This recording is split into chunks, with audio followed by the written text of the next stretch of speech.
Hey, what's going on everybody, and welcome back to the Whiskey Cove. And on today's episode, we have 7 whiskeys that you will not regret passing on. Run the video.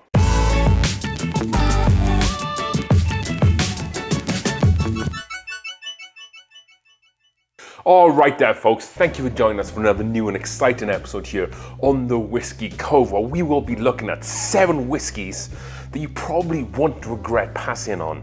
These are some more hard to find, some of them are, maybe some are fairly easy to find, some of them might be a little bit more expensive as well. And there's a reason for each bottle why I believe you won't regret passing on them. With that being said, today's episode is sponsored by the one and only ZBiotics. A lot of the reviews and stuff we do on this channel wouldn't be possible without ZBiotics. So ZBiotics are the world's first genetically engineered probiotic. It was invented by PhD scientists to help you feel better the morning after drinking. Here's how it works. When you drink, alcohol gets converted into a toxic byproduct in the gut. It's this byproduct, not dehydration, that's blamed for your rough next day. ZBiotics produces an enzyme to break this byproduct down, and just remember to make ZBiotics your first drink of the night.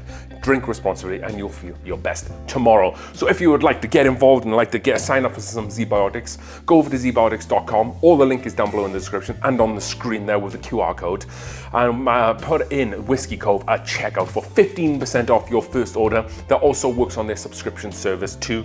Thank you to the folks over at ZBiotics for sponsoring today's video. We really appreciate it.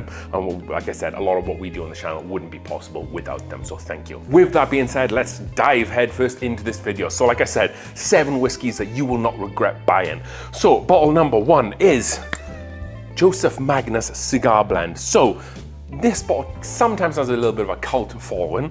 This is what it looks like there. It is kind of known in the whiskeyverse, if you like, that this was a lot better a few years ago. It was rumored that they had included a lot more Blanton distillate. It seems to be solely MGP at this point. The idea was to always use MGP, but for whatever reason they started it with Blanton juice mixed in with some MGP. The earlier batches are definitely still worth picking up if you can find them. However, this is batch 160. This is good, this is excellent. But is it a $220 to $250 bottle of whiskey? No, it's not. You can find other cigar blends and stuff that is similar to this. So I wouldn't go out and blow your monthly budget on this bottle, even if you do like cigar blends. They do some good stuff, Joseph Magnus does. This is still good, but it's probably not worth your money, and one that you can definitely pass on compared to some other cigar blends. My recommendations would be try to find something like a Doc Swinson's, their Alter Ego. That's not necessarily a cigar blend, but it has some of the similar notes that that bottle does as well. I like a distillery here in Colorado called Copper Sky. They do an excellent cigar blend. It's just not available year round. Good times to do some good cigar blends too. Bottle number 2, and that is Hancock's Reserve. This is kind of like the forgotten sister of Blanton's. This is probably going to cost you $80 or so. MSRP I think is about $70. You're just not really going to find this bottle of whiskey. It's just highly allocated. This is probably a harder bottle of whiskey to find than Blanton's. ABV on this is 44.45% ABV, so not anything to kind of get excited about so much.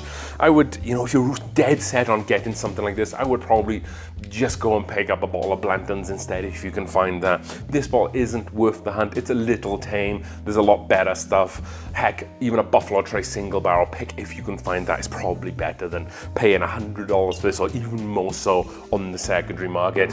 Why I think you won't regret getting that bottle is it's going to spend a lot of time trying to find it. If one falls in your lap at like $50, $60, $70, it might be worth it, but in my opinion, the Buffalo Trace single barrel picks are that much better. Next up, we have 13th Colony Cask Strength. So I did a review on this, and I think for value for money, I'd give it a B. And this costs about $100, which is quite a lot of money. The more and more I drink this, the more and more that I'm feeling it's just kind of good cask strength whiskey, but it's nothing to really step it up for me to go out and buy another bottle of this. It's good, but it's not crazy. This is sourced, and I believe they also distill their own stuff. There's a little bit of a kind of discussion on my last video that I did on this. Some folks said that it was just solely distilled in Georgia, but it says on the bottle distilled in Indiana. So we know at that point it is MGP stuff, but apparently they blend some of their own stuff. Anything you get from their distillery is made by them, and then anything that is outside of that state, I think, is sourced. So it's a little convoluted there, and it doesn't give you the full scope of what they do in terms of their barrel proof. Maybe the one that they make is phenomenal. This one is good, but it's probably not worth. I'm not going to go out and spend another $100 on this. I wouldn't go looking for it. Again, they do some other really great stuff, like their double oak is supposed to be out of this world, and some of the celebratory releases as well. But for this one, I would probably pass on it again at around $100. Bottle number 4 on this list, and that is going to be Jack Daniel's Sinatra Select. So this is a very expensive bottle. At least $150, $160, $200 is what you'll be paying. Yes, you get a 1 liter bottle, and the whiskey inside is not bad. It's okay, it's pretty good, it's pretty tasty in my opinion. It's kind of like a toasted whiskey or a double oaked whiskey, but a little bit at a lower proof there, because I think this is 45% ABV or 90 proof, and it has all those nice Jack Daniel's kind of banana bread, banana, got a little bit of cherry, real great caramel sweetness, but just dialed down a little bit and very approachable. If you're someone who likes smooth whiskey, then you will definitely like this bottle of whiskey, just because it's very, very easy to drink, as it was supposed to be, because Sinatra really liked his Jack Daniel's a little diluted with some ice, which is a very easy drink to drink. There's no alcohol burn on that. For the money, $150 to $200, you're probably better off getting like an Elijah Craig Toasted instead. Cool bottle, cool story, good for non-whiskey drinkers coming over that you can share with, but for maybe bourbon drinkers and whiskey drinkers like me and you, I would pass on $175 for that bottle. Bottle number 5, and that is a bottle that I kind of didn't want to put on this list, and there's another 2 here that are left that I didn't want to put on this list. There's Old Forester King's Ranch. So lately they have put the MSRP up on this bottle. I think it's now closer to like $80. I was very excited that I was able to pick up 2 of these. And then when I got them and we did the Old Forester blind, it kind of fell a little bit flat.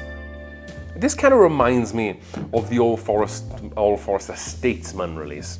I don't know what it is with Old Forester, but when they start doing the collaborations with other brands and whatnot, like the Statesman, which was for the movie that they put out, and this one, which is from a ranch in Texas, sorry, they just kind of missed the mark.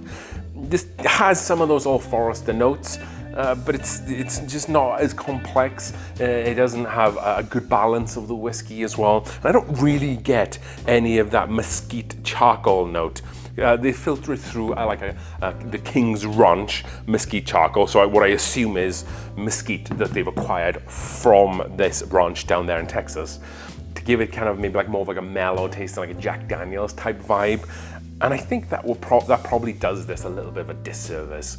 This may just be like Old Forester 100 sent through some of that mesquite charcoal, and it kind of shows a little bit. This is a little bit of a higher proof at 52.5%, so maybe that might not be the case, but it could be the same distillate.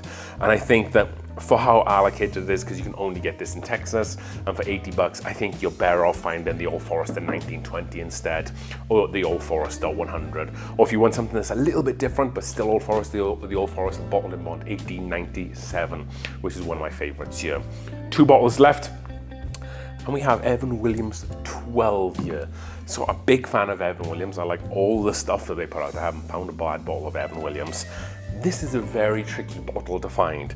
So this is traditionally a Japanese or international market only release, but I think because it was such a sought after item, they started selling it at the distillery in Louisville, Kentucky. If you go on a tour, you can kind of sometimes buy it after the tours, or maybe you can sneak up to the gift shop as the tour's finishing and be able to pick one up. But it's going to set you back about close to $150. And for $150, yesterday's a 12-year bourbon, but I don't think I'm going to buy a backup. It's great. It has more wood presence than like an old Evan Williams bottled in bond. But that's a lot of money for an Evan Williams product. I think you're probably better off picking up one of the Evan Williams master blends that you can get there for like half the price. Or if you're really lucky, the old Evan Williams single barrels that they started doing again now, like the 7 and 8 year ones. This is good. I think it's more in line with around $80, which if you were to buy this abroad or internationally, the price is a lot lower than it is here in the US. For whatever reason, the US, it's like double the cost, and it shouldn't be. It should be just as the same price, if not cheaper, because they're not sending it away to a different country. So I'm a little disappointed that this is so expensive, because it shouldn't be that much. It's a good whiskey, it's just not $150 whiskey. And then lastly, staying in Louisville, Kentucky, we have Mikas edition of Shanks. So this might be the most polarizing one here on this list, and I think this has kind of fallen into this category a little bit for me, because Mikas have continued to kind of bump up some of their prices, and I think that the bump up on price for this, so if you go to the distillery, you're going to pay $130 or about $140 out the door for this, and I think that's probably worth it for this bottle, the sister of this bottle, which is the Burgers. But for the Shanks, I think it leaves it a little lacking. This is the 2023 release. This is 91.2 proof or 46.5% ABV. And it's just not a $130 bottle of whiskey. You're probably, like I said, better off get the Burgers, or even get the US Mikas Bourbon, or the Mikas American whiskey. This, because the ABV is going to be around about the same sort of ABV. And for me, it's not much more I can say, and it's just not a $130 bottle of whiskey. And now that it's gone up, it was like $90 when I picked up this bottle originally, and I could just about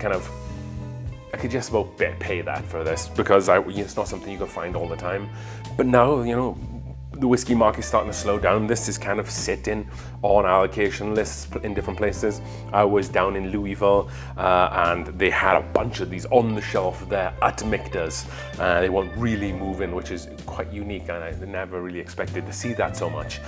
However, for when you're charging people $140 or so, then you have to kind of think, is the product that you're putting out worth $140? Because people are kind of started to catch up a little bit. People already have a good amount of whiskey, and they might not want to pay that amount of money for this bottle.